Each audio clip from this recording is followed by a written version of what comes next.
Europe 1 Soir. 19h, 21h, Pierre de Villeneuve. Toujours avec Philippe Guibert et Mathieu Bock-Côté. Et pour parler de la situation de l'Iran et d'Israël, je vous propose d'écouter Jean-Luc Mélenchon. Alors, c'est pas tout jeune. C'est en 2012 et voilà ce que disait Jean-Luc Mélenchon en 2012 à propos du régime iranien. Ce n'est pas acceptable. Mais d'un autre côté, il faut aussi entendre quelque chose. Ce qu'a dit M. Ahmadinejad n'est pas acceptable. C'est la première fois qu'on voit un pays, pourtant il y en a des pays qui sont en tension entre eux, et certains armés de l'arme nucléaire, comme c'est le cas pour le Pakistan et l'Inde.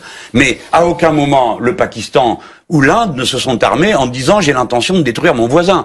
Là, c'est la première fois qu'on voit un pays dire « si on a une bombe, on ira taper sur Israël ». Ça, personne ne peut accepter une chose pareille que sur le plan international, quelqu'un décide qu'il va détruire et à coup de bombe atomique son voisin. Qui plus est, comme nous sommes dans le sens du vent, ça serait pas une bonne nouvelle pour nous.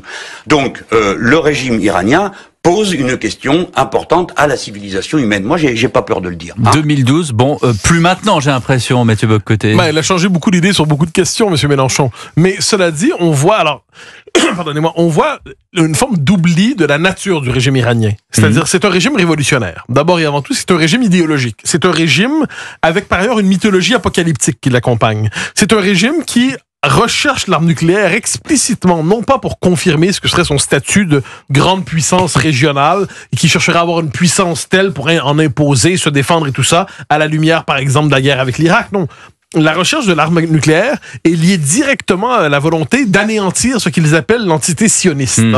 Et quand on comprend ce que veut dire dans leur esprit anéantir l'entité sioniste, ça veut dire envoyer 3 ou 4 bombes, réussir à les envoyer, et c'est une logique d'extermination qui, de ce point de vue, se veut une forme de parachèvement de la Shoah. C'est-à-dire la Shoah ne trouvera son point culminant qu'avec l'élimination politique d'Israël, l'élimination des Juifs qui l'habitent, et le fait que les autres seront envoyés à la mer. Je pense qu'on doit comprendre la nature du régime iranien comme tel. Je ne dis pas, évidemment, je le dis que je pense que tous les Iraniens pensent ça, loin de là. Je pense que ce régime, s'il se radicalise, aura cette tentation exterminationniste. Ce que disait d'ailleurs sur CNews samedi soir Georges Bensoussan.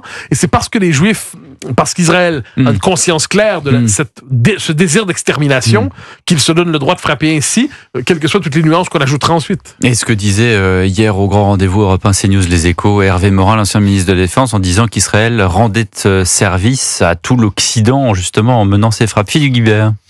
Oui, Jean-Luc Mélenchon de 2012 était assez lucide. Et on sait très bien qu'il a un tournant qui est en 2019 autour de la manifestation contre l'islamophobie, qui a un tournant anti-occidentaliste où il fait le choix de dire les opprimés de la terre sont les musulmans, c'est notre nouveau prolétariat. Et donc, toutes ces positions se réalignent en fonction de ça, alors que c'était un laïc républicain, certes très à gauche, mais très laïque et très républicain auparavant. Donc le changement de Mélenchon porte sur tous les sujets régaliens, identitaires et même sécuritaires. De ce point de vue-là, Mélenchon n'a aucun état d'âme. C'est ça qui est fascinant, c'est que tout le monde pensait, je me souviens au PS, que c'était un homme de conviction. Or, en fait, là, on a vu que ce n'était pas un homme de conviction. C'est-à-dire qu'il a compris que qu'il y avait un tournant. C'est pas les mêmes convictions, on va dire. Oui, mais il a compris qu'il y avait un tournant anti-occidentaliste dans toutes les gauches radicales en Europe et même en partie dans le Parti démocrate américain, et qu'il fallait prendre ce virage-là pour espérer pouvoir emmener toute la gauche et être à un deuxième tour de présidentielle. C'est ça qui est tout à fait fascinant, c'est-à-dire que la stratégie l'emporte sur la conviction. Mais alors, moi, je nuancerais. Je pense que l'essentiel pour Jean-Luc Mélenchon consiste à être de gauche et de demeurer le plus à gauche possible. Donc, pour ça implique une forme de radicalisation permanente de son discours. Si on fait une histoire de la pensée de gauche, il y a toujours une recherche. C'est la recherche de ce qu'on appelait le nouveau sujet révolutionnaire. Or, manifestement, il y a un passage à gauche qui est... Terra Nova le disait à sa manière, qui n'est pas mélenchoniste. Terra Nova dit, ce ne sont plus les ouvriers qui vont faire Terra Nova, voilà, qui a soutenu François Hollande. Ce ne sont pas les ouvriers qui vont faire la révolution. Maintenant, ce sont les différentes minorités, les groupes issus de la société diversitaire. Mélenchon a la même lecture des faits, mais radicalise son propos, et dans son esprit, ça correspond à une certaine lecture de la Révolution française. Parce que pour Mélenchon, la Révolution ne trouvera son point culminant que si elle devient universelle. Comment peut-elle devenir universelle? En se dénationalisant, en se désoccidentalisant.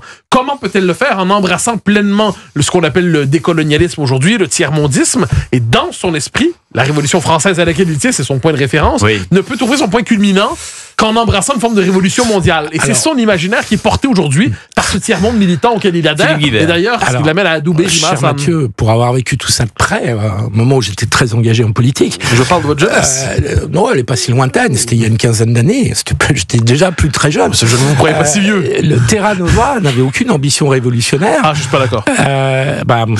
C'est la pure ambition de Terra Nova, c'est l'aboutissement du fait qu'on va copier le Parti démocrate, sans se dire que la société française et la République française n'a pas exactement le même... Le Parti démocrate, lequel ? Le Parti démocrate américain, pardonnez-moi. Ah, oui. Et on va copier la stratégie d'un Parti démocrate qui avait gagné avec Obama sur l'idée d'une coalition des minorités, en considérant qu'il y a une partie des classes populaires qui sont perdues pour la gauche.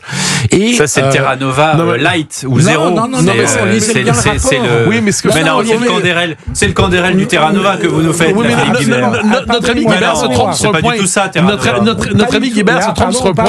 C'est que cette logique était présente déjà à la fin des années 90 dans la Third Way d'Intelligence. Olivier Ferrand était un Strauss-Kahnien. Olivier Ferrand, qui est le rédacteur du rapport Terra Nova, était un Strauss-Kahnien. C'est un parfait social. C'est le principal rédacteur, je peux vous dire. C'était vraiment... Ça a été tellement personnel, d'ailleurs, qu'il y a eu un débat avec Philippe Guibert est victime de francocentrisme ici. Non. Parce que le fait est que le terranovisme, c'est le point extrême d'une mutation qui a lieu dès les années 90, qu'on voit en Grande-Bretagne chez Tony Blair et Anthony Giddens, qui est son penseur, avec Ulrich Beck et Gerhard Schröder en Allemagne. Et Star Campbell. Oui, Tony Blair. Mais la source d'inspiration, donc j'entends par là, il y a chez ces gens, il y a cette idée que une forme de trotskisme qui ne dit pas son nom, c'est-à-dire la révolution avec son grand soir n'est plus possible, mais on va avoir un réformisme. Été révolutionnaire, Olivier. Non, ça va être un réformisme permanent. Donc on ne met plus l'accent sur l'économie, mais c'est la révolution par la diversité. Et chez Mélenchon, c'est l'expression extrême. Laissez-le parler, le pauvre Guibert. Non, mais il parlait sans arrêt, il fallait le corriger. Une faute après l'autre. Là, vous faites une erreur d'interprétation totale sur Terra Nova et sur Jean-Luc Mélenchon. En fait, il revient à son troxisme de jeunesse, lui. Et donc, il a sa parenthèse, si j'ose dire, républicaine, laïque, il la tourne parce qu'il pense effectivement que l'immigration, et notamment l'immigration musulmane, est le nouveau sujet révolutionnaire. Là, je vous rejoins. Mais le pauvre Olivier Ferrand, qui est décédé peu d'années après, n'avait rien de révolutionnaire. Il n'était pas seul dans Terra Nova. Moi, j'ai lu plein de pattes, là, je vous assure qu'on n'entend rien du tout. Donc Guibert ne doit rien dire, il doit m'écouter. Donc... C'est une activité à temps complet. C'est le dogmatique Bocoté. C'est une activité à temps complet, vous écoutez. Mais j'en suis très heureux, ça va vous instruire. Alors, de manière plus sérieuse, je dis qu'il y a une erreur à gauche qui consiste à croire que la révolution ne prend que la forme de la prise du palais d'hiver, la révolution, le grand moment incandescent. Or, une bonne étude de l'histoire des pensées de gauche depuis 50 ans, c'est de voir que certains se sont dit que la révolution, finalement, sera permanente. Ce sera une forme de transformation radicale permanente dans les paramètres de la démocratie libérale, mais à terme, la société sera complètement transformée, donc révolutionnée. Et je pense que de ce point de vue, et on l'a vu au moment des dernières législatives, il y avait néanmoins la capacité de travailler ensemble entre l'extrême centre et la gauche radicale, parce qu'ils ont le même imaginaire, même s'ils n'ont pas le même rythme et les mêmes méthodes. Olivier Ferrand et Terra Nova est sur un imaginaire politique qui est celui de la démocratie libérale à l'anglo-saxonne multiculturelle. Sujet que vous connaissez particulièrement bien. Et donc, tous ces braves gens viennent de la CFDT, viennent de la deuxième gauche rotarienne. La deuxième gauche, c'était beaucoup plus radical qu'on l'a dit. Ça, je pense que vous l'oubliez. En 70, oui, mais pas en 90. Prenez le parcours de Pierre Rosanvallon aujourd'hui, c'est assez intéressant. Le grand intellectuel, à tout le moins présenté comme tel Saint-Simon, par le monde. On peut partir sur des bases démocrates et ensuite il peut y avoir des dérives des uns et des autres. Olivier Ferrand n'était pas le seul de rédacteur de Terra Nova. C'est la méthode de l'ami Guibert pour on a fait le tour, de toute façon, on ne sera pas d'accord. Non, on ne sera pas d'accord. Vous voulez que je vous fasse du Pascal ? On ne sera pas d'accord, Philippe Guibert. Je voudrais qu'on revienne sur Mélenchon et sur les rapports intrinsèques qu'il a avec Jérôme Guedj, puisque c'est une vieille histoire, Jérôme Guedj et Jean-Luc Mélenchon. Et cette fois-ci, il en a eu assez, le député PS de l'Essonne. Il s'est exprimé lors d'un congrès socialiste ce week-end à Nancy. On écoute. Quand je dis à Jean-Luc Mélenchon qu'il n'est pas possible et souhaitable de défendre la revendication de la Palestine, de la mer à la rivière. Je défends la position historique des socialistes, notamment celle de François Mitterrand à la Knesset en 1982, qui est celui de la solution à deux États, de la sécurité d'Israël et de la reconnaissance de l'État palestinien. Et qu'à ce moment-là, je deviens le sioniste génocidaire pour Jean-Luc Mélenchon et les siens, et que j'ai une meurtrissure terrible à dire devant ce congrès, que pour la première fois de ma vie, j'ai dû dire de l'homme que j'ai aimé profondément qu'il est devenu un salopard antisémite, avec des propos qui sont pour nous absolument insupportables. Réponse sur BFM TV de Manuel Bompard. J'appelle solennellement, au nom de la France Insoumise, Olivier Faure, à présenter des excuses publiques à la France Insoumise, à l'ensemble de ses militantes et de ses militants qui sont attaqués de manière inacceptable à l'intérieur du Congrès socialiste. Comment vous voulez imaginer qu'il soit possible de travailler en commun avec une formation politique qui, dans son congrès, insulte le dirigeant ou un dirigeant politique d'une autre formation politique de salopard? C'est totalement impossible. La question est simple, Philippe Guibert, est-ce que Jérôme Gage a eu raison d'aller aussi loin dans la sémantique ? Il a voulu marquer le congrès du PS et que le congrès du PS se fasse sur cette question-là que Olivier Faure cherchait à tout prix à glisser sous le tapis. Et donc, comme dans la nuit, l'alliance synthèse... avec LFI. Ouais, exactement. Ouais. Dans la nuit, la motion de synthèse dans le jargon socialiste échoue justement sur cette question-là. Et donc, Gage met les pieds dans le plat pour prendre date pour la suite en disant... On ne pourra pas accepter une alliance avec LFI, y compris pour des municipales, y compris pour des législatives. Voilà. Et Olivier Faure est sur une stratégie inverse. C'est-à-dire qu'il a dit, sur la présidentielle, on va pas aller avec Mélenchon, mais sur les municipales et une éventuelle législative en cas de dissolution. Donc il joue le flou. Ah, c'est plus que le flou. C'est-à-dire qu'en fait, il avoue qu'il refera alliance avec LFI, Olivier Faure. Donc, Gage a voulu vraiment tout casser cette image du congrès. Oui, ensuite, je pense qu'il y a une forme de Jérôme Gage, qui est un homme de qualité, dans les circonstances, décide de capter la lumière à tout prix, quitte à utiliser des formules qui, me semble-t-il, ne relèvent pas le mot antisémite, à la rigueur, c'est le document de salopard, tout ça. Je pense qu'en politique, aujourd'hui, parce que c'est vraiment des réserves, c'est ma part centriste que je vous cachais jusqu'à présent, je pense qu'il faudrait quand même éviter de se traiter mutuellement de salopard, d'arnaqueur, de chien, de bandit, de ci, de ça. Or, bon, c'est un coup de gueule.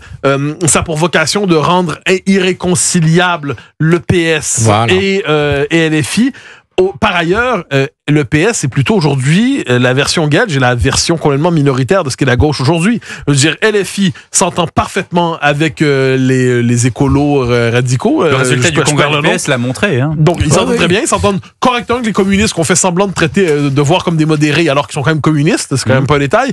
Et le Parti socialiste, globalement, veut s'entendre avec la coalition de gauche. Donc, Gage est le témoin d'une ancienne gauche. Je crois qu'il a le destin. Il va se faire Manuel Valciser, en quelque sorte. Et il sera traité comme un infréquentable et irrécupérable dans les rangs de sa formation historique. Je rejoins Mathieu, c'est-à-dire je pense que la moitié du PS qui n'a pas voté pour Olivier Faure devrait en tirer les conséquences et partir. C'est-à-dire qu'à un moment donné, quand on dit salopard antisémite, je suis d'accord avec vous sur on peut éviter salopard, mais il a fait exprès. Il l'a fait volontairement. Parce qu'on repassera le sonore dans 10 ans et dans 20 ans. Et donc la suite logique maintenant, c'est de reconstruire quelque chose d'autre en dehors du PS. Le problème est de savoir si ils ont le courage de dire un certain nombre de choses à une tribune de congrès. Est-ce qu'ils ont le courage d'y aller jusqu'à des élections? C'est là la vraie question. Si je peux me permettre à la fin, la dernière fois, en 2024, je laisse de côté Gage et encore, ils se sont tous entendus. C'est le génie de la gauche. Ils se traitent de tous les noms entre eux. On soupçonne LFI. Gage n'a refusé. C'est pour ça que je dis que je le laisse de côté. Mais globalement, les LFI se faisaient traiter d'antisémites régulièrement par les gens du PS régulièrement, et quand ils ont eu le temps de s'entendre contre une extrême droite fantasmée, ils sont tous capables de s'entendre. Le mot gauche a une puissance de fédération qui va au-delà des convictions les uns les autres. Contre l'extrême droite. Merci Philippe Guibert. Merci Mathieu Bock-Côté. 20h45, l'information, et juste après on accueille Julien Pichenet pour la grande famille Europe 1.